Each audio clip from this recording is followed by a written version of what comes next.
देवी प्रपन्नार्तिहरे प्रसीद प्रसीद मातः जगतोऽखिलस्य प्रसीद विश्वेश्वरि पाहि विश्वं त्वमीश्वरी देवी चराचरस्य। नमस्कार, मैं कावरी कुमारी, सहायक प्राध्यापक साहित्य, जूथालाल संस्कृत महाविद्यालय मझौलिया, पश्चिम चंपारण। आज शास्त्री प्रतिष्ठा प्रथम खंड के छात्रों के लिए शिशुपाल वधम से श्लोक, अन्वय, समास, अनुवाद बताने जा रही हूँ। श्लोक है: पतंग प्रतिमस्तपो निधिः पुरो स्यया बन्न भुवि व्यलीयत गिरेस्तडित्वा निवतावदुच्चकैः जवेन पीठादुदतिष्ठदच्युतः। अन्वय: पतत पतंग प्रतिमः तपोनिधिः अस्य पुनः भुवि यावत् न व्यलीयत तावत् अच्युतः गिरेः तडित्वान् इव उच्चकैः पीठात् जवेन उदष्ठित।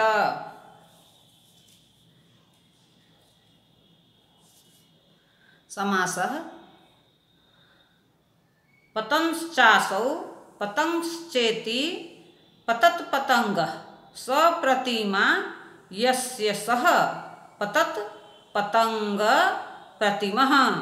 कर्मधाराय गर्भ बहुव्रीहि समास। तपसां निधिः तपोनिधिः तत्पुरुष समास। तडितोस्य संतिति तडितवान। अनुवाद: आकाश से उतरते हुए सूर्य के समान तपोनिधि नारद जी इन श्री कृष्ण भगवान के सामने जब तक पृथ्वी पर नहीं उतरे तब तक श्री कृष्ण जी मुनि का स्वागत करने के लिए आसन से इस प्रकार उठ बैठे जैसे बिजली वाला बादल ऊंचे पर्वत से उठता है। श्लोक: अथ प्रयत्नो नमितानमत फनैः धृते कथंचित् फणीनां गणैरधः न्यधायि सा तां भिदेवकी सुतं सुतेन धातुश्चरणौ भुवस्तले। अन्वय: अथ धातुः सुतेन प्रयत्नोन्नमितान् मत्फनैः फणीनां गणैः भुवस्थले अधः कथंचित् धृते सति अभिदेवकी सुतं चरणौ न्यायिपाताम्। समासः: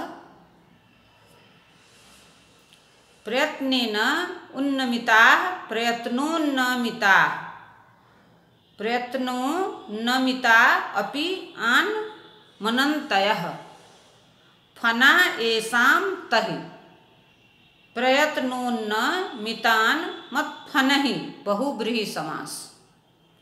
देवक्याः सुतः देवकी सुतः देवकी सुतस्य अभि इति अभिदेवकी सुतम्। अव्ययी भावः।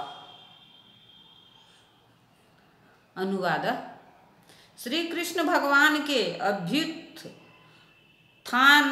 के बाद ब्रह्मा के पुत्र नारद जी ने प्रयत्न पूर्वक उठाने पर भी अधिक भार होने से नीचे झुकते हुए फनों वाले सर्पों के समूह द्वारा नीचे पाताल लोक में ही बड़ी कठिनाई से धारण किए हुए भूमि तल पर देवकी सूत श्री कृष्ण भगवान के सामने दोनों पैर रखे अर्थात भूतल पर खड़े हुए। टिप्पणी है, पाताल में रहने वाले सर्पों की फनाओं पर पृथ्वी स्थित है, ऐसा पुराणों में वर्णन है। आकाश से उतरते हुए नारद जी भूमि पर पैर रखने लगे तो पृथ्वी का भार इतना बढ़ गया कि नीचे स्थित सर्पों की फनाएं प्रयत्न पूर्वक ऊपर उठाने पर भी नीचे की ओर झुकती जा रही थी।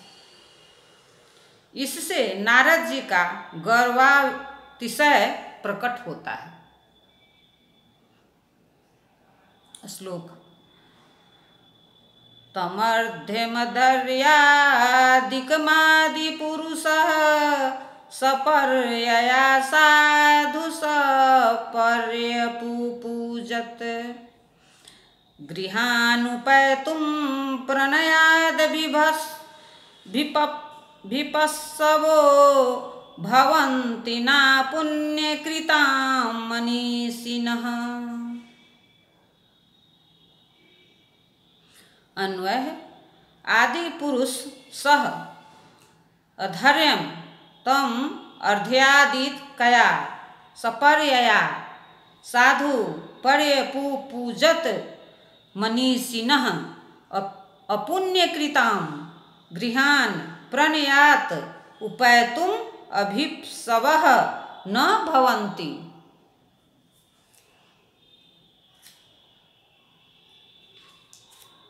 समासः आदिश्चासौ पुरुषश्च आदि पुरुषः कर्मधारय समास।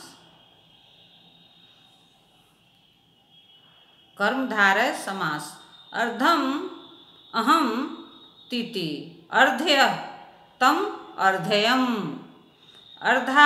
अर्धार्थम द्रव्यम अध्यम अधर्यमादिर स्याह सा तया अर्ध्यादिकया बहुब्रीहि समास।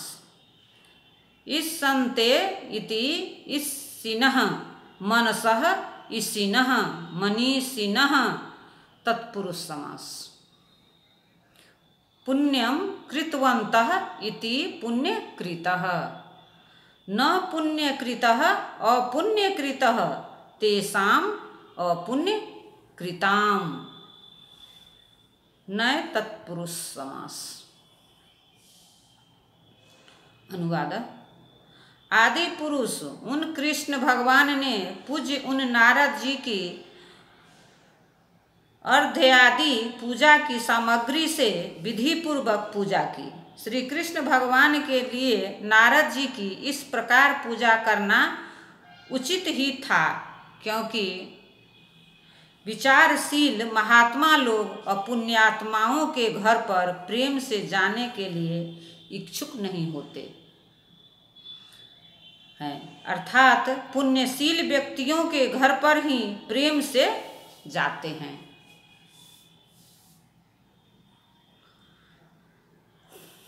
श्लोक न यावदेता बुधपश्यदुत्थितौ जनस्तुषाराञ्जनपर्वताविव स्वहस्तदत्ते मुनिमासने मुनिः चिरन्तन् अस्तावद्भिन्य विविशत्।